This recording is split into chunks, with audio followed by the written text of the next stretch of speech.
Sao Paulo. D'accord. Mais la police est venue m'a pris, m'a amené au siège de la police, m'a interrogé pendant 4 heures. J'en ai fait des choses. Moi-même, je les redécouvre là. À notre séance de travail avec mon fils Adrien, pour la prochaine exposition que je fais à la BNF à Paris. Alors, tu vas les ouvrir et ça va aller vite. Le document que je vous ai présenté ici date des années 73, de mai 73 très exactement. À cette époque, la rue Guéguégo était point de suspension. Donc, je présentais cette image, qui est une image du présent, comme si c'était une image du passé. Parce que les gens qui rentraient dans la galerie, ils étaient eux-mêmes pris dans cette image et après, en rentrant dedans, ils étaient transportés dans le passé. Et ça, c'est la vidéo d'un collectionneur dont je te parlais, dont j'ai mis une bande vierge dans la caméra. Et au moment des ventes aux enchères, je me présentais et je prenais la première personne qui disait 1 franc, était le collectionneur. Donc là, pendant que le monsieur ici faisait les des enchères. enchères, toi tu filmais et tu changeais à chaque fois qu'il y avait quelqu'un qui... Oui, et voilà, c'est ça. Et chacun, quand quelqu'un surenchérissait, il perdait son statut de collectionneur. Et voilà, je passais au second. Et c'est monté comme ça à 4 millions. Je suis le premier à avoir fait des performances en temps réel lors d'une vente aux enchères. Là, il est présenté au ministère de la Culture. Les gens allaient sur Internet et en donnant un nom, ils avaient une série de choses qui sortaient en fonction du nom qu'ils avaient donné. Par exemple, ça, quel nom c'était? Rat de Nice. Donc, c'est Rat de Nice. Voilà, donc, et après, il y avait une base de données. C'est comme oui, la Google. base de données, c'était sur Google. D'accord. Et tu vois, voilà, il sortait tout ça. Et... Après, en dessous, les gens, ils pouvaient faire un commentaire, tu vois. Donc là, les gens, ils avaient tapé le mot vert dans la barre de recherche et il y a ça qui était sorti. Il sortait 50 images et une image de moi ici en bas, comme signature. Eh ben... Alors ça, c'est Madame Soleil. J'ai exposé Madame Soleil en chair et en os au musée Galliera.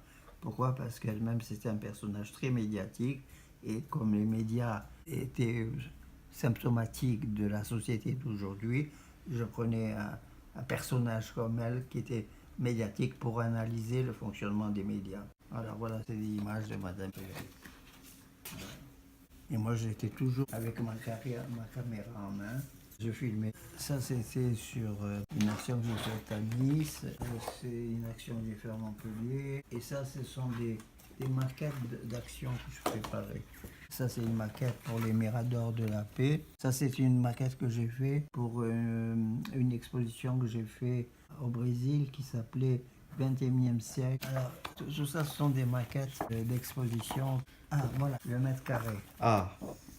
Ça, c'est le mètre carré. Les gens, ils sont sur 1 mètre carré. Et c'est leur espace. Ça, c'est une loterie où les gens gagnaient. Et j'avais un orchestre vocal qui faisait la musique. J'ai transformé la présentation du Space Média, qui était fait par Tribune de Lausanne, en événement artistique.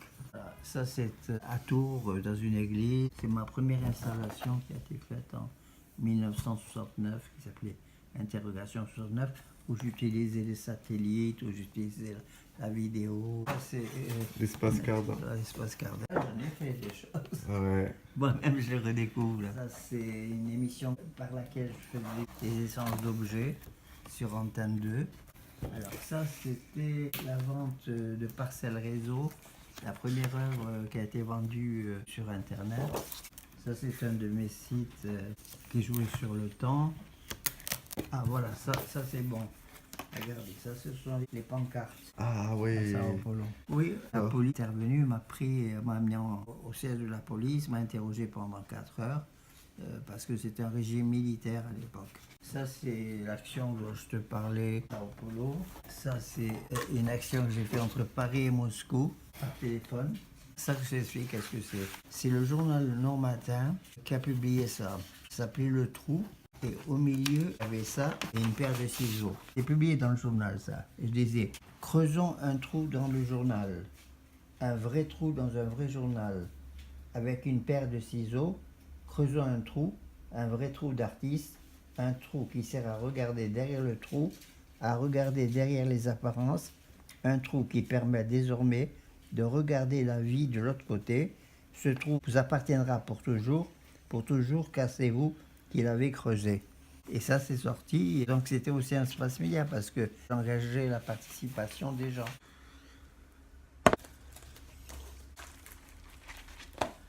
Est-ce que tu peux expliquer pourquoi on est en train de faire tout ça? Je fais tout ça, mon fils, pour une exposition que je prépare avec toi, mon fils Adrien Forest, qui est aussi mon assistant, exposition que je prépare pour la BNF, et donc une exposition, ça se fait par avance, et je suis en train de la préparer.